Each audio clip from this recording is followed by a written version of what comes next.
I'm super grateful to CGSHE for the opportunity to present today.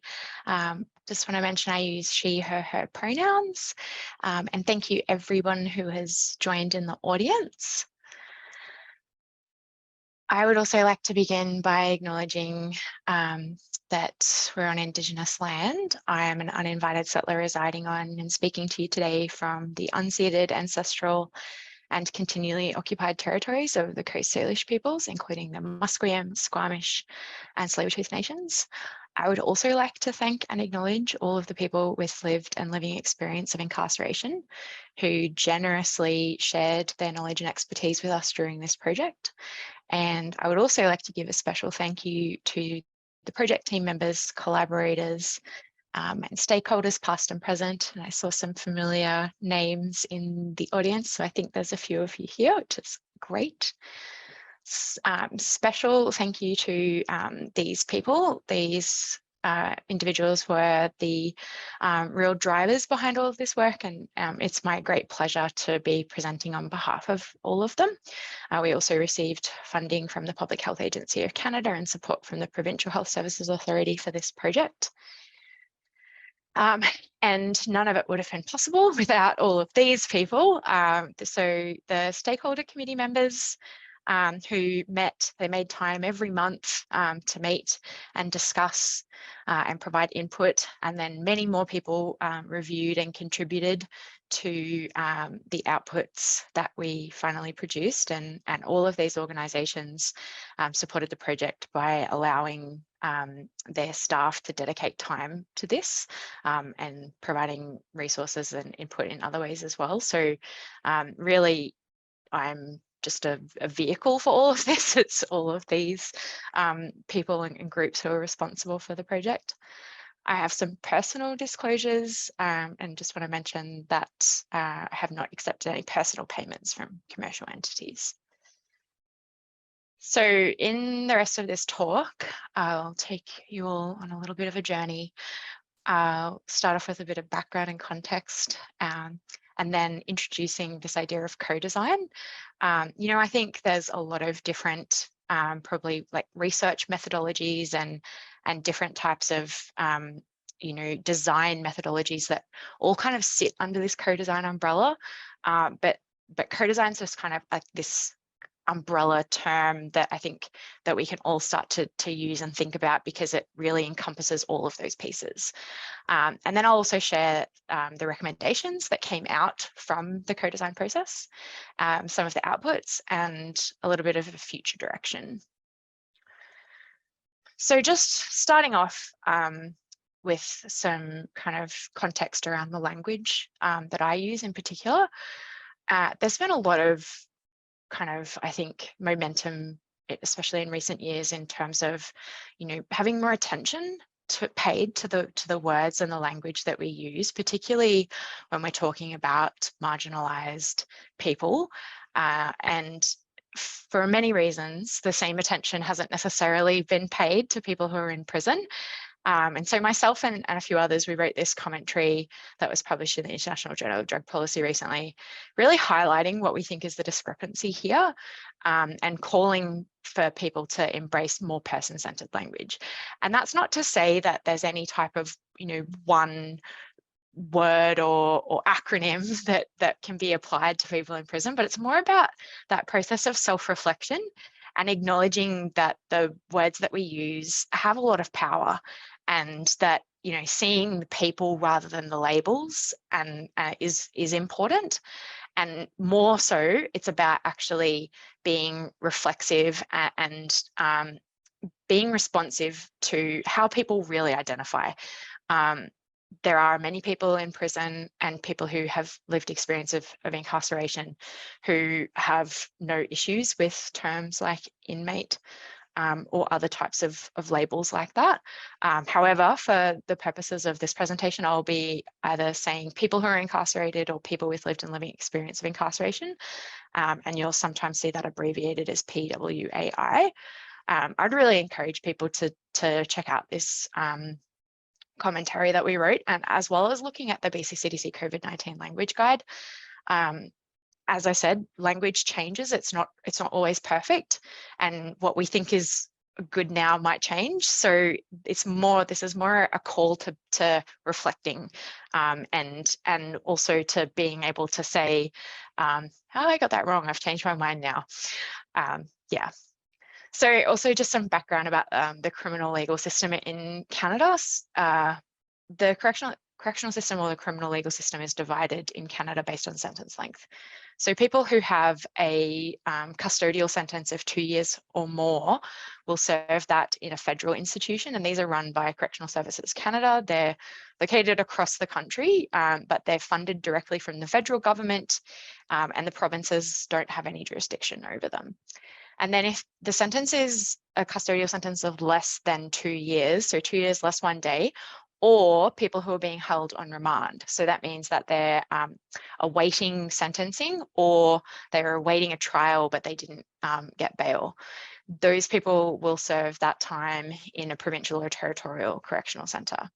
And this system, or this structure, results in essentially there being 14 different criminal legal systems in Canada, and they all effectively have a different standard of care, particularly in terms of hepatitis C and sexually transmitted and blood-borne infections. And this heterogeneity in care in the criminal legal system across Canada disproportionately affects Indigenous and Black people. And that's because Indigenous people in Canada represent about 5% of the overall Canadian population, but they account for 30% of the federal prison population. And in fact, Indigenous women are now 50% of the federal prison population in Canada. Black people make up 3% of the overall Canadian population, but they account for 10% of the federal prison population. I'm giving you statistics on the federal prison population here simply because we don't have any statistics about the representation or the overrepresentation of Indigenous and Black people in the provincial correctional system in most parts of Canada. I think there's a big need to address this, particularly from a truth and reconciliation perspective. But I think it's safe to assume that because people going into the federal system will usually have gone through the provincial system through being on remand, that we're likely to see the same types of patterns appearing in the provincial systems across Canada. So today I'm talking all about work that we've been doing with BC provincial corrections populations. And so just in terms of the context of the provincial correctional system or criminal legal system in BC, there's 10 provincial correctional centres in BC. They have about 2,500 cells. So the population at any one time of people provincially incarcerated is around that 2,000 to 2,500 number. However, there's many more people moving through the system each year. It's under the responsibility of the Ministry of Public Safety and the Solicitor General, but healthcare in BC Provincial Correctional Centres is provided by BC Mental Health and Substance Use Services, which is part of the Provincial Health Services Authority, and that transition happened in 2017. Among people who are in provincial custody in BC at any one time, about 63% of them are on remand. So that means that they're actually not sentenced. And the average length of stay on remand was 38 days in 2021. And the average length of stay for people who are sentenced in provincial correctional centres in 2021 was 65 days. So as you can kind of start to get the picture, there's very large numbers of intakes and releases each year. In 2018, there was over 22,000 individual intakes and releases from BC provincial correctional centres. And the adult custody population in BC provincial correctional centres has complex health needs. So 42% of people incarcerated at any one time in 2020 had both a diagnosed mental health issue and a substance use disorder. So that was almost 1 in 2 people have what's known as a concurrent disorder. And about 30% of the adult custody population is receiving opioid agonist treatment, or OAT, at any one time in BC provincial correctional centres. Now, just in terms of the kind of the sexually transmitted and blood-borne infections side of this, I try to avoid acronyms as much as possible, but this is kind of one that is quite ubiquitous, and I think just important. There's a lot of infections that are under this kind of umbrella, but I think three of the main ones, especially in our epidemiological context in BC, is syphilis, HIV, and hepatitis C.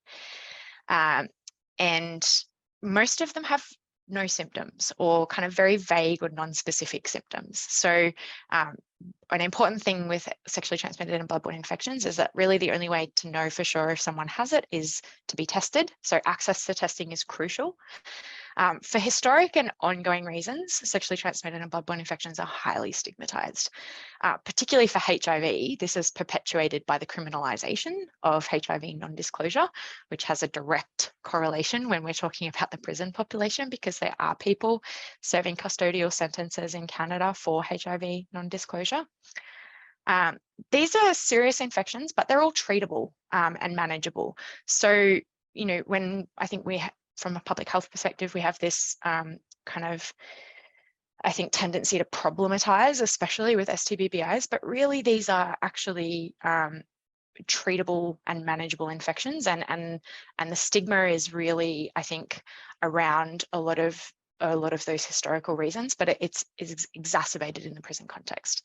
And I think just in terms of why, especially these three, syphilis, HIV, and hepatitis C, we're talking about in British Columbia, 2022, the first quarter of 2022 has the dubious honour of actually being the period in British Columbia where the number of infectious syphilis cases that were diagnosed among people reporting sexual partners of the opposite sex overtook the proportion of the cases diagnosed among people who only reported partners of the same sex.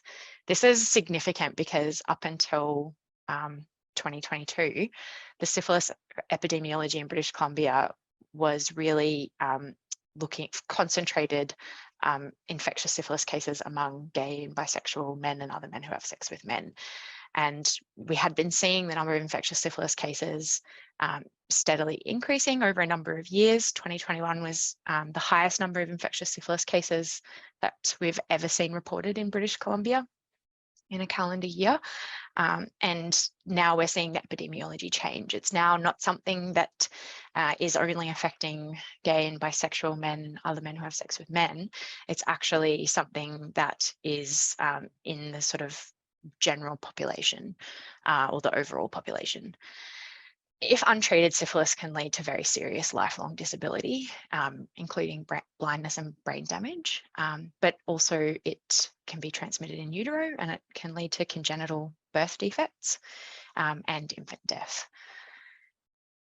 In terms of HIV in British Columbia, obviously there's been a lot of progress over recent years, but still when we look at the Stop HIV monitoring reports, roughly 18% of people diagnosed with HIV in British Columbia, new diagnoses, had a CD4 cell count of less than 200 at the time when they were diagnosed. So that's indicative of AIDS, and really indicates that there is still a lot of work to be done in British Columbia in terms of reaching people who are affected by HIV.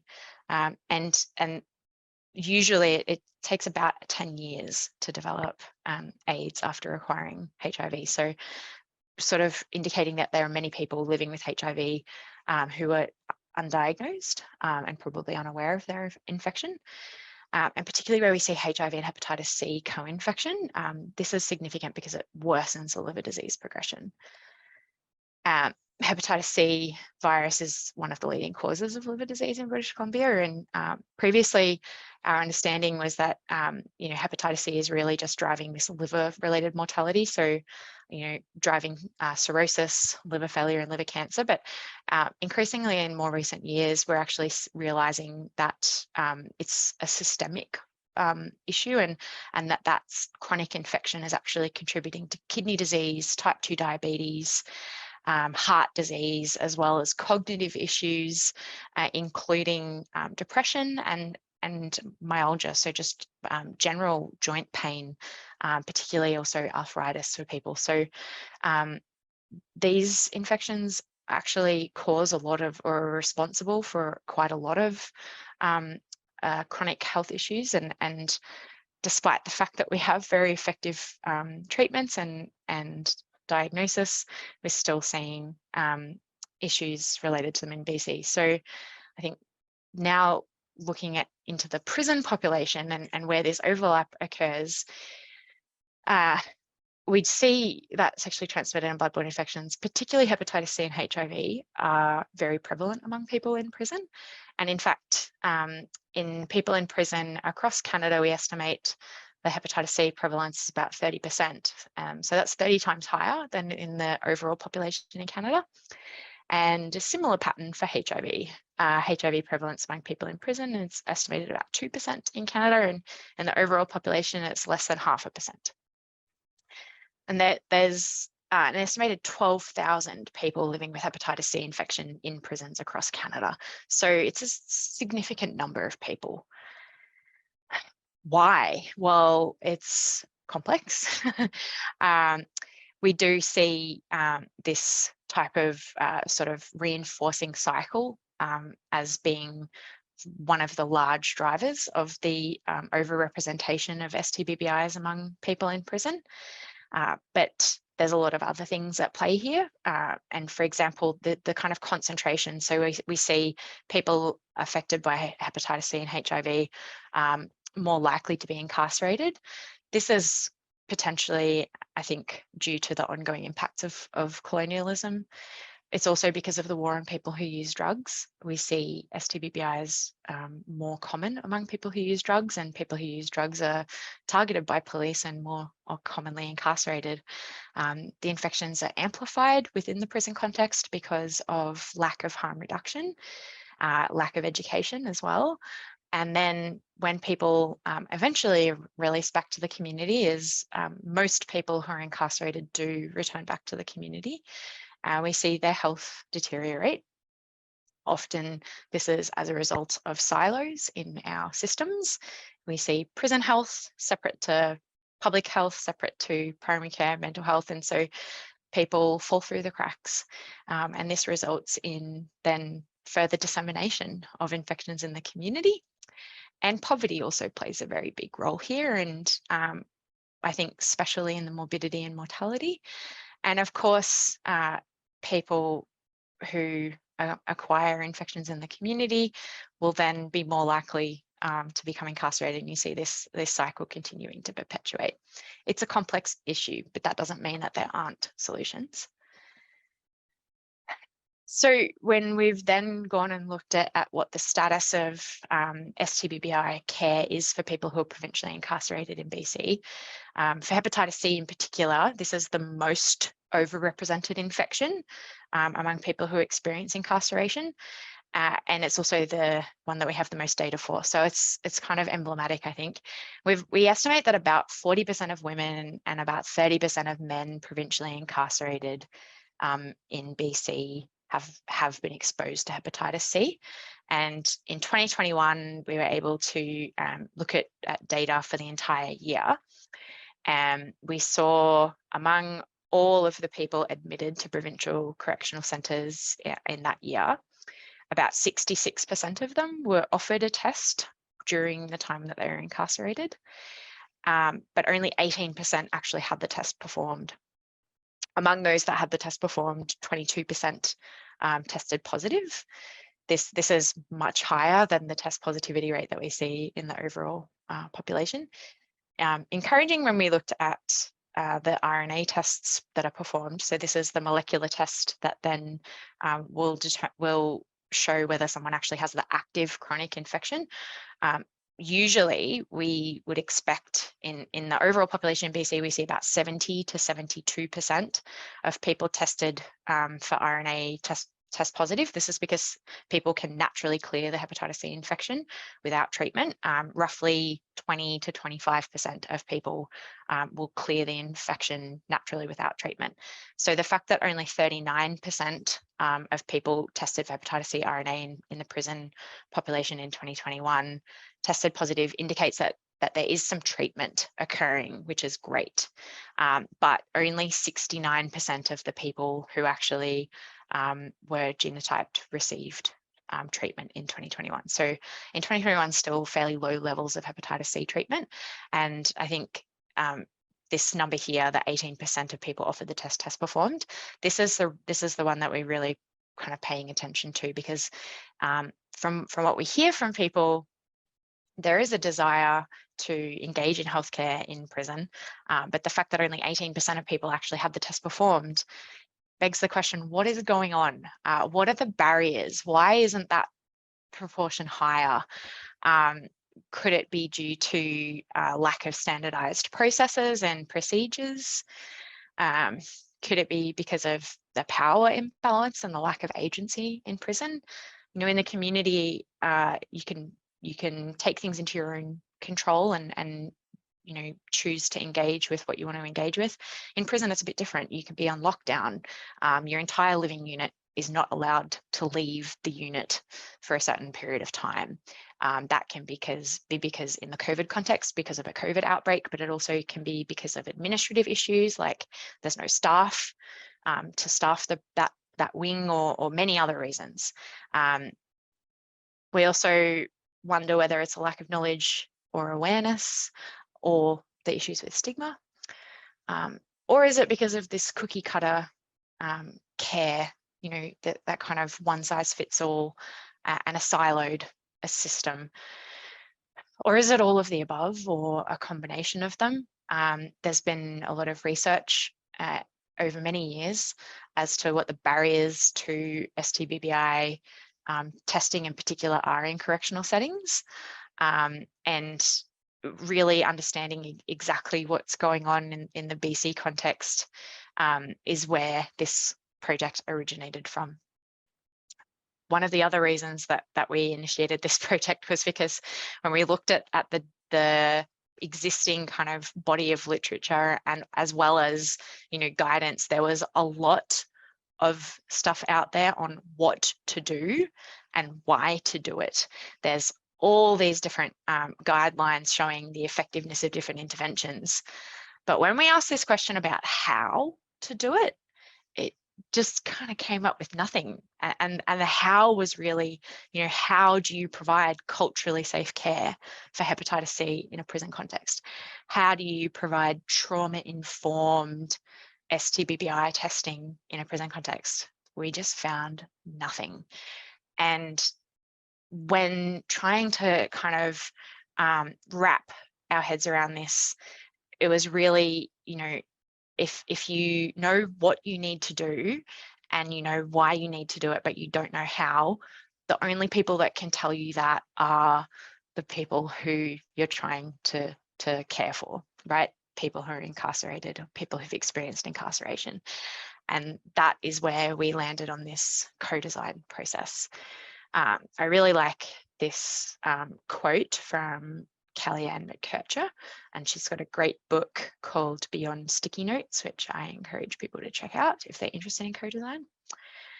The co-design is more than a process. It's a social movement focused on challenging and changing inequitable power structures, designing with, not for people. And I think this kind of schematic here is a kind of great representation of, as I mentioned before, some of the other things that fit under that umbrella term of co-design. And thinking about this kind of quadrant in the corner here, where we're thinking about things that are led by design, or processes led by design, and that they're person considered and people considered as a partner. Participatory action research fits in a lot of respects in this domain, and I think we were informed a lot by participatory action research methodologies in the way that we did this project. But there's, especially in this generative tools category, there's a lot of other non-research type things that fit in under there. Healthcare is complex, and as I mentioned before, when we're talking about sexually transmitted and blood-borne infections among people in prison, there are complex reasons why they're overrepresented in that context, and there are complex reasons why people might not be receiving the care that they should be receiving, or that they should have access to. And when when we're tackling a complex issue, co-design, I think, can really help tackle this. This co-design approach to problem solving is quite ideal for handling complex challenges, especially where there's not a clear-cut solution. There's not a black and a white kind of one thing that is clear, this is what you should do, or if a new solution needs to be created. Healthcare itself is steeped in expertise, and the thing about co-design is that it's valuing lived experience in the same way that it's valuing other types of expertise and trying to shift that power dynamic. And I think especially because there's that issue with the power imbalance for people in prison, that's one of the reasons why this co-design type of approach suits this scenario quite well. But I think other places where there might be those kinds of power imbalances would be well suited to this co-design framework. The other thing is that we're not just valuing lived experience, we're also valuing other types of expertise in healthcare, especially people who are often not valued in the same way. So I think especially in our colonial Canadian context, nurses are not valued, or nurses' knowledge is not often valued in the same way that, for example, an infectious disease specialist's knowledge is valued. But when we approach from this co-design type of framework, we are able to shift that. And so it's actually more evenly sharing power among all of the partners and stakeholders. There are a lot of ways to approach co-design. I don't think that there's any like one necessarily perfect kind of way to do it, and that it's the thing about co-design is that it's not a cookie cutter approach, but I'm going to try and set out some of the things that I think are super important and that I think helped this particular work to be successful. So the first thing to mention is that I think funding is important. Because co-design and this type of process, it does take resources. We had at different times, we had between 3 and 6 people who were, or full-time equivalent people working as part of the project team. And then we also had compensation for time contributed by stakeholders, particularly people with lived and living experience. And I think that that's super, super important to actually enable to create that enabling environment for people to actually be able to contribute.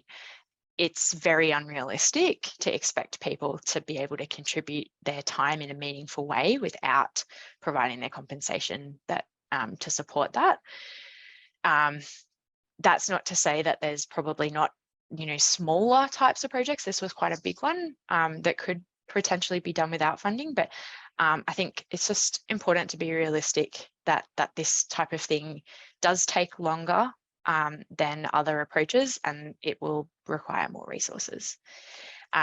We also convened many stakeholders together to form what we describe as the project committee. It was a large group of people with diverse backgrounds. It included people with lived and living experience of STBBIs and or incarceration, people who identify as Indigenous, people who work in correctional health services, public health and public health policymakers, academic researchers, community service providers, physicians, nurses. We added new people whenever needed or desired. It was not an exclusive committee, and I think that type of approach it is helpful in this context, particularly where you're expanding that network out, being kind of open and bringing people in and sharing the power, I think is important. The committee, that project committee, then oversaw the work that the project team was doing. So they met every month and they got a report on what the project team had done, and then also had a discussion about what the next pieces that the project team was going to work on. And then we're able to incorporate suggestions and feedback from the project committee into the work plan, as well as then to use that project committee to help interpret what we were learning. So types of things that they were overseeing was the capacity building work that we did with stakeholders, the consultations that we did with the stakeholders, and then the synthesis of the input that we got from stakeholders and how that was then put into the guidelines. The project committee members were decision makers. We had many discussions, and we attempted to have consensus-based decisions. I off the top of my head, I don't remember any decisions that we didn't end up managing to get consensus on, which I think is actually quite a feat. I don't know if many people have had experience with having 30 different decision makers before and trying to generate consensus, but it actually was quite an enjoyable process. And I think probably people in this audience now who were part of it, hopefully they will agree as well. But I think part of the reason why it was enjoyable is because of the shared decision making, that sharing of power, and the relationships that we all built. And I think those things are really crucial to this type of thing being successful. So in terms of how we then carried out the project, it seems like a linear process here, but it wasn't linear at all. It was actually very squiggly and went all over the place. Looked maybe a little bit more like that, the representation of the syphilis bacterium, that squiggly kind of blob. But I think visualizing in this way is helpful. So essentially over like a 2-year period, imagine these things happening. So we started off building capacity so that we understood, or at least we assumed from the beginning, that there would be some gaps in people's knowledge in terms of sexually transmitted and blood-borne infections.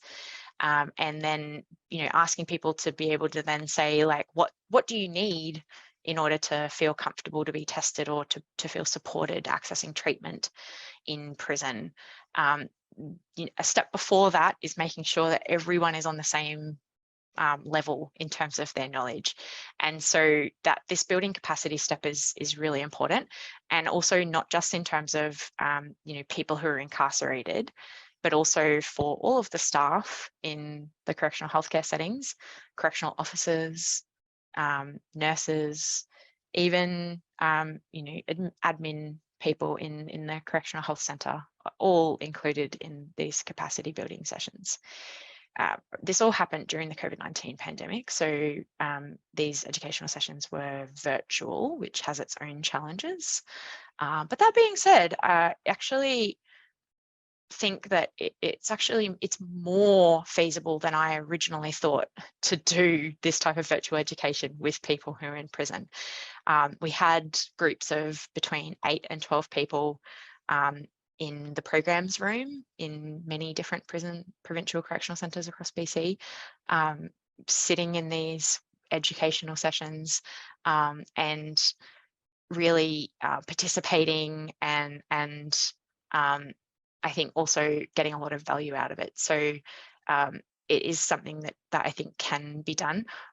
Where it's possible in person is, I think, better and more meaningful, but even thinking about the resources that are required for that and just greenhouse gas emissions from driving places, there are benefits from doing it virtually. The next phase was this listen and learn phase, and so we did a combination of surveys. The surveys enabled us to get input from a very large number of people, which I think was very helpful. It was also necessary because of the kind of COVID issues that we were dealing with, but we also did virtual focus groups with all of the different stakeholder groups. And this was really, I think, illuminating for a few reasons. First of all, it became obvious that it's very hard for people to say what they want or that what they need when that thing doesn't exist. So having the ability to kind of prototype or ideate and then get feedback on that, I think is really, really helpful. But this stage is still very important in order to inform the next steps. After we got all of that input, we then synthesized with the input from the project committee and came up with recommendations, or sort of draft recommendations and draft strategies or solutions based on all of that input. And then we took it back to all of the stakeholders to get feedback on again. And this was actually done in person, which was great because it enabled us to have more dynamic conversations. And then we also sat down with many groups of care providers, including people who work in the prison health centres, but as well people who provide STBBI care in the community, either for people after they've left prison or in collaboration with the correctional centres, and really got into like all of the nitty-gritties. And we did many iterations of the recommendations and the different outputs in order to really refine things and try and make it as simple as possible.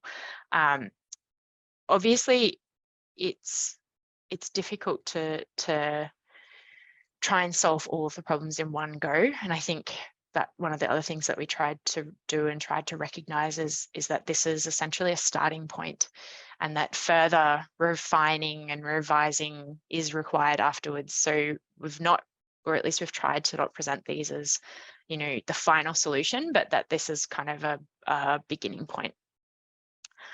And then in June or May this year, everything was finalized and public versions released. But at that point, we also started working with correctional health services to support beginning the implementation pieces.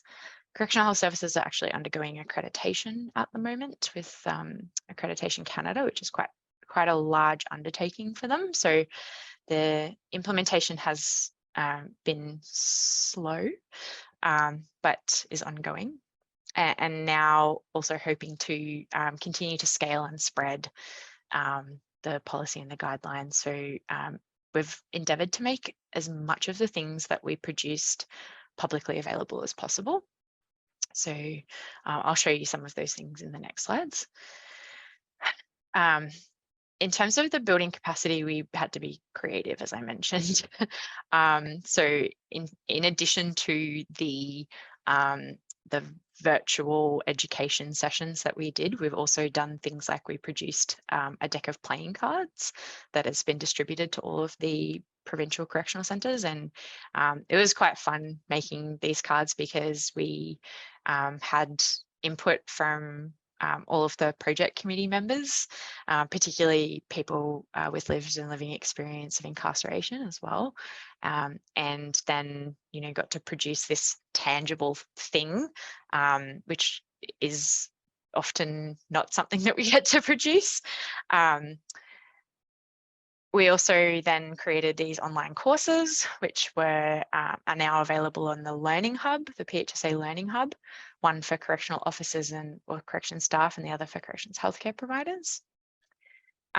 During the listening and learning phase, as I mentioned before, the surveys enabled us to engage with large numbers of people. So there was 186 people with lived or living experience of incarceration, 103 correctional officers and 41 healthcare workers who completed those. And I really, this quote just kind of, I think, speaks to like how we approached it, is that just because things have always been done a certain way doesn't mean that that's the right way to do it. And so that listening and learning thing was really around like what is the experience of working in a correctional centre or being incarcerated, and you know, what are people's current levels of knowledge, and what are the things that are stupid that could be done differently, just approaching it from a very open sort of mind.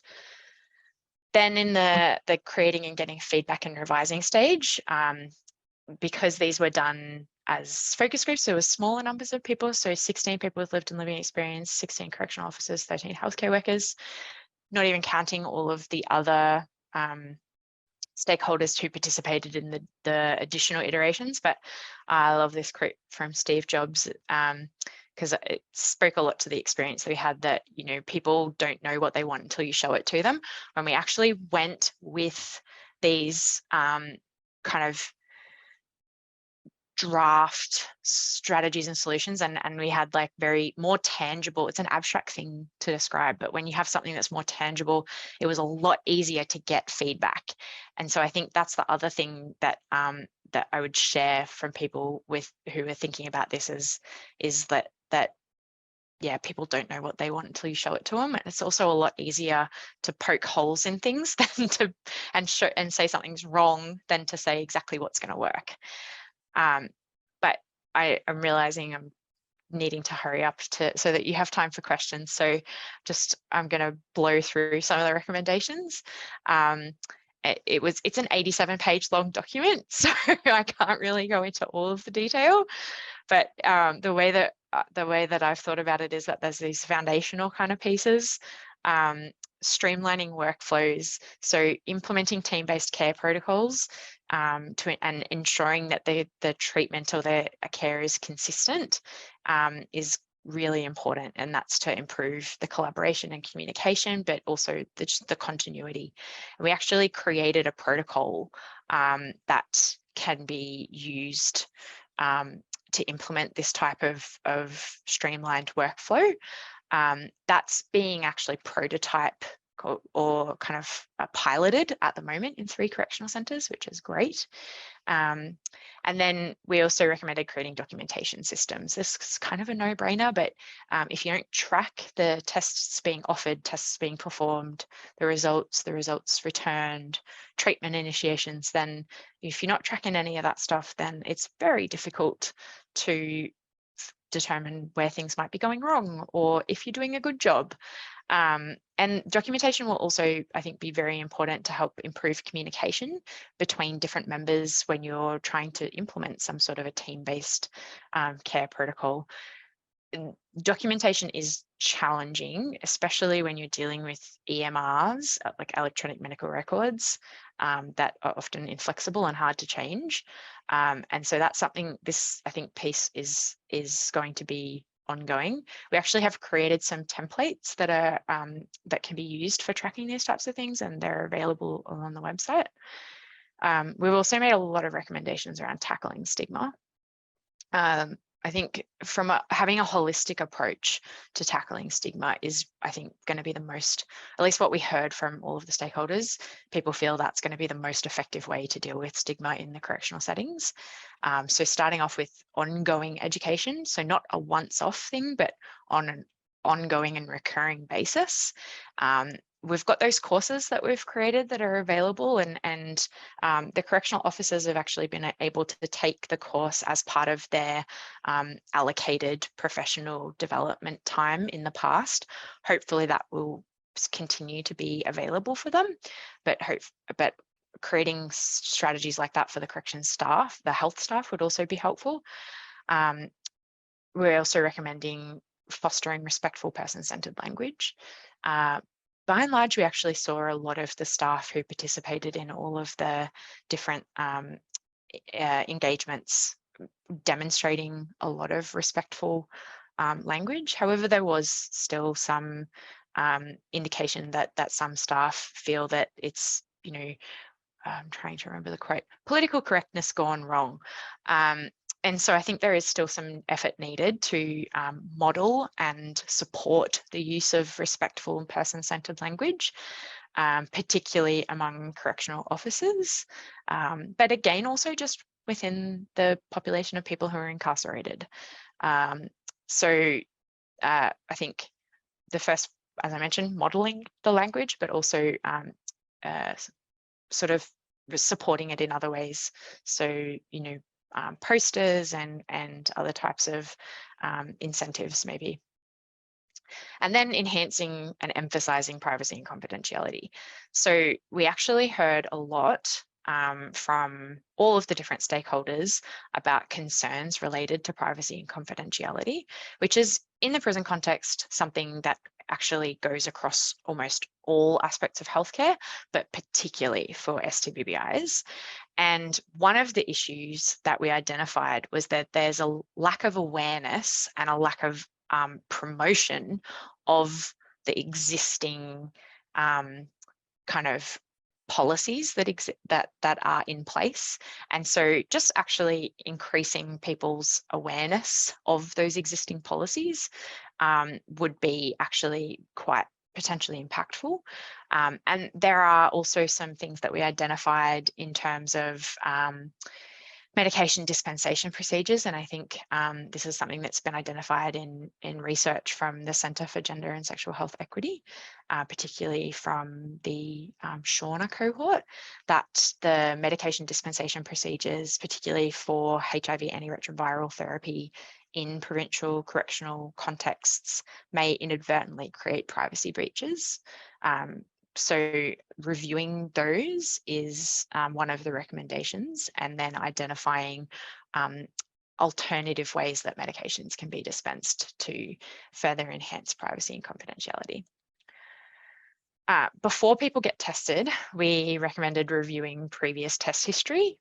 This is actually not something unique to the prison setting, but we actually see a lot of repeat testing. So where someone's already been tested, for example, hepatitis C antibody positive or HIV antibody positive, we then see that test continuing to be ordered, even though HIV antibody positivity will never change, and hepatitis C antibody positivity most likely will never change, or at least not over 10 years, take a lot longer for the antibodies to disappear after treatment. And so in order to ensure that the right test is ordered, reviewing previous test history is important, particularly in the prison context, because the prevalence of these infections is higher. We also had a lot of discussion with people about opt-out testing. Now, in British Columbia, the way that opt-out testing has been implemented, particularly for HIV in hospital emergency departments, is different to the way that opt-out testing is either described or implemented in other parts of Canada. So BC has a sort of unique context because the opt-out testing in some hospital emergency departments means that people don't ever get told that they're being tested for HIV, and that there's no opportunity for them to provide consent. And so in a prison context, that wouldn't necessarily be the way that opt-out testing would actually be implemented. People would still be told that they were being tested and still have the opportunity to consent or not. It's just a shorter conversation that happens. And because of the confusion that this would cause because of the opt-out methods in hospitals, our recommendation is actually to not call it opt-out testing. It's kind of confusing just in general, and it doesn't emphasize people's agency. So we're recommending offering what we're calling express testing, or just universal STBBI testing for in the correctional context. There was broad consensus from the people with lived and living experience of incarceration that really in-depth pre-test counselling type conversations are just not actually necessary, and that they probably don't even want that type of conversation anyway, particularly because of like the privacy and confidentiality issues. People can overhear a lot of things, especially if the conversation's happening at intake. So we've created some tools. There's a script, and then there's some other resources such as like pamphlets and things like that that can help to expedite, or at least to simplify obtaining consent for people while emphasizing people's agency. I think the key part in the prison context is that agency has been taken away, and that so any type of STBBI testing intervention that we're going to try and implement should center people's agency and give them the power to make decisions. offering testing is not a once-off thing, and it's something that should happen multiple times. So we identified many different interactions where STBBI testing could be offered, and that's part of the protocol that's been developed. And we also heard from people that the method that's currently being used with provincial correctional centres to link people to addiction care after discharge or after release. So this is based on the transitional care teams, or the CTTs. This was a highly rated process, and that people felt that that should be followed for STBBIs, and that the linkage to care and follow-up should commence as soon as people are being offered testing, as soon as possible. The short sentence lengths, 65 days, and the short time spent on remand, 35 days, 60% of people are on remand at any one time, necessitates that you begin these processes as soon as possible. And so that's what we've embedded into the protocol. After tests offer returning all test results. Now, in the community, no news is good news might be an acceptable standard of care. But in the correctional context, it's not, because we heard so many stories from people about them assuming that because they had not heard anything, that there was good news, but that was actually just because they had been released before the test result was returned back, or numerous other things. So finding ways that tests can be returned to people is really important. It's really exciting in BC. The Health Gateway has now had all of the lab test results added into it. So anyone in British Columbia who has that login for your Health Gateway can actually go to their Health Gateway, find their HIV test results, hepatitis C test results. That requires you to have the internet and a phone, so it's not perfect for everyone, but steps are being taken here, which is, I think, really encouraging. I will just end now on our toolkit that doesn't have any tools. It's a PDF, and it's available at this website, stbbipathways.ca. And in order for there to be hopefully time for a question, sorry, I'll stop here.